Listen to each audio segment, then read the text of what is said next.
Playoffs kick off this weekend on Fox. On Saturday, Zeke and the Cowboys take on Todd Gurley and the Rams. Then on Sunday, it's Nick Foles and the Eagles battling Drew Brees and the Saints. It's all happening this weekend on Fox and the Fox Sports app. We are back here with Bart Scott. We're going viral. So Jerry Jones looking to win his 4th Super Bowl as Cowboys owner, and it looks like he has already bought himself a celebratory gift, purchasing this 360-foot super yacht. Adopt me.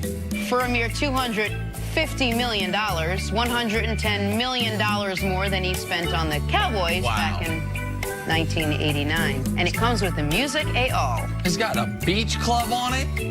I mean, like the Beach Boys literally sit there and play for you. That's a thing of beauty, man. That's amazing. I've been on some impressive yachts and everything. Man, that's impressive. Hey, now, Jerry, early in his career, before he had all the success, didn't have any Super Bowl rings, he needed some help getting into a Minneapolis night spot, into a club in Minneapolis. I hooked him up. He was waiting in the line in the cold. Jerry was waiting in the line. So he owe you. Oh, well, he don't owe me. He's in the club. He's a Hall of Famer now and everything, but just give me some respect. He was trying to get in the club and couldn't get in. Post-Super Bowl championship? No, this was the first Super Bowl in Minneapolis. They hadn't won all them Super Bowls yet. Oh, okay, but he was already the owner of the Cowboys, and he's waiting in the line, and you got him in. Yeah, in Princess Club in Minneapolis. It's Chris Carter, man. In Minneapolis. Who you talking to? Put some respect on his name. I don't doubt that Chris can get me. I've used Chris to get in the clubs when he... Oh, Chris on his way. Don't you worry. No. I'm just here before him. I know Chris can get you into places. I just didn't know Jerry Jones couldn't get himself into. Exactly right. I'm the one that got him out the radio. That's only partially accurate. OJ the Juice, Keep man. saying that. Keep saying that. I already... Never mind. We can deal with this off the air. Okay.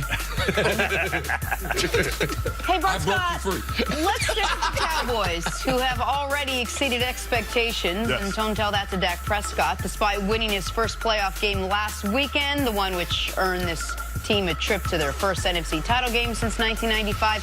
Dak wants and expects more, and Cowboys Hall of Fame quarterback Troy Aikman agrees. First postseason win of many, and I really believe that. He's going to be the Cowboys quarterback for a long time, and he's going to find himself winning a lot of football games in January going forward.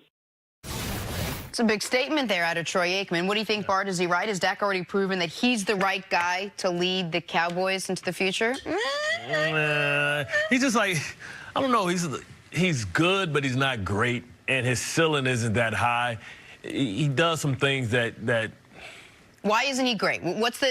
Tell me about the gap between good and I think he's limited in the pocket. I don't think he really scans the field like most quarterbacks. I don't think he's a guy that consistently can win without Ezekiel Elliott behind him. And at some point, you're going to have to pay him. You're going to lose some vital pieces. And this could be the year. Because if you pay him, you know that Zeke's earned his extension. Amari Cooper, you gave him a first-round draft pick. You're going to have to address that contract soon because, you know, you invested a lot of him. 18 million. And now you got Lawrence there, so he may be the one that walks out the door. If I got to pick between all 4 of those guys, Dak is the guy that's going to get the Andy Dalton that's going to have to give me the friendly deal, because if he's not the quarterback of the Dallas Cowboys, how many other places can he be the starting quarterback for? Especially, listen, if I can get a cheaper version and keep Zeke, Lawrence, Cooper, and bring in Teddy Bridgewater on a 2-year friendly deal, I make that deal every day. Wow. Listen, Bart, those are strong comments, but if I heard you say that if I were running the team, I'd bring you in my front office because I could not agree with you more. Okay. However, I don't run the team. You're not in the front office. Jerry Jones does,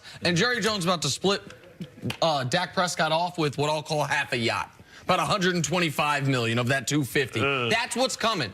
And if there was any question that that's what was coming, it was answered on that 3rd and 14 run that won them that playoff game. He's getting the money. We can debate, and my guess is we will, for the better part of the next 4 years, whether or not he's worth the money. But he's getting paid, Zeke's getting paid, Amari's getting paid. So the question to me almost turns into, can they win with this style of offense, with this guy at quarterback?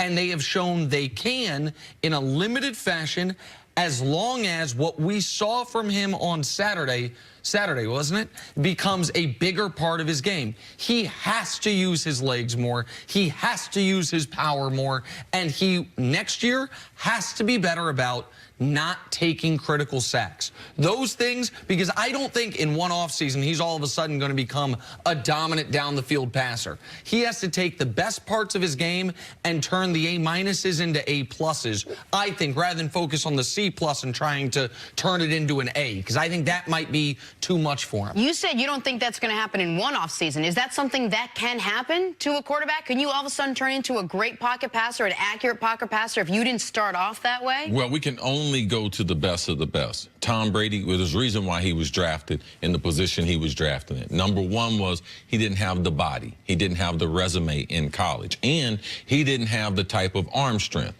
All those things have improved drastically. Drew Brees, there's a reason why he's not a first-round pick. Why? Number one, because of his height. Number two, because of his overall arm strength. He did have a great career at Purdue. So there is a reason why quarterbacks, Dak Prescott, why he wasn't drafted in the first 2 rounds was because arm strength, ability to recognize defenses, and could he be just a stationary pocket passer? So we've seen these guys get better, all right? So it's going to take some time for him to continue to develop. I believe in Troy in a lot of things, but the reason why I'm not going to just jump at saying he's going to win a lot of games in January is because Nick's broken down the NFC and the quarterbacks, and this summer we started studying and how hard it's going to be if you're in the NFC. So I do believe Dak is the quarterback of the future for the Cowboys. But this is the things that I believe he's going to be facing. And we know Carson Wentz, he's going to be the quarterback. Regardless of this magic carpet ride, it's going to end. Like, we know all that rub the genie and everything. Eventually, the genie goes back into the bottle, and you got to live. So let's count off these teams. You mentioned Carson Wentz in Philly. We can leave the NFC East because Washington and the Giants will at some point get a quarterback. We believe in the Giants' history, and they have phenomenal generational players in OBJ and Saquon. Bears defense, very, very young. Trubisky, I believe him and Nagy are on the come up in the league, and they're only going to get better. The Vikings defense, it's not going nowhere. I don't care if you don't believe in Kirk Cousins, Nick. Like, they got a good group of core players that's going to be around. The Saints, Drew Brees got a couple more years, and Sean Payton might transition from Drew Brees to Teddy Bridgewater. The guy you mentioned. What about Cam Newton? Cam Newton is not going nowhere at 29. Russell Wilson has got Super Bowl experience. He's only 30. And you didn't mean to. Aaron Rodgers, if you're staying in the North. And then the guy that Dak just beat, Russell Wilson. This is how hard it is to win playoff games. Ryan Schottenheimer ruined that game. Okay, well, that's a separate discussion. But still, Russell Wilson is great with a great franchise and a great coach. He ain't won a playoff game the last couple of years. Didn't even get there. So you only have, until the Super Bowl in each conference, there's only 5 playoff wins to go around. 2 in the wild card round, 2 in the divisional round, 1 in the conference championship game. We're now listed 8, 9 teams. So it is hard to just say Troy is spoiled because of what he did. Yes. And because every year they won, how many playoff games they win? 3, 3, 3. Like, because that's Troy's perspective. Those numbers aren't real. If Dak and them were in the AFC, I could be like, I could see. Man, they could take over. Brady on his way out. They could be ascendant. That's not the way it is. Right now, there's a reason why.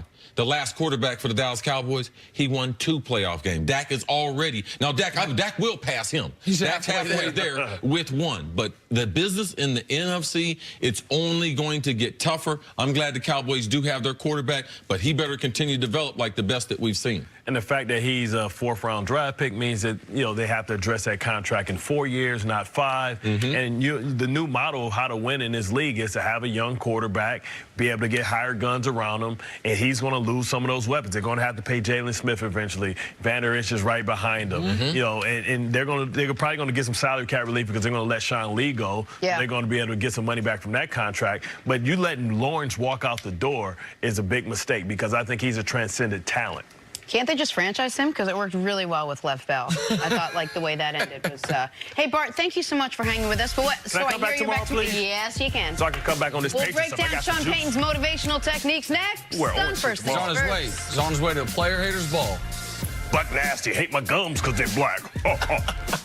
I don't. Hey.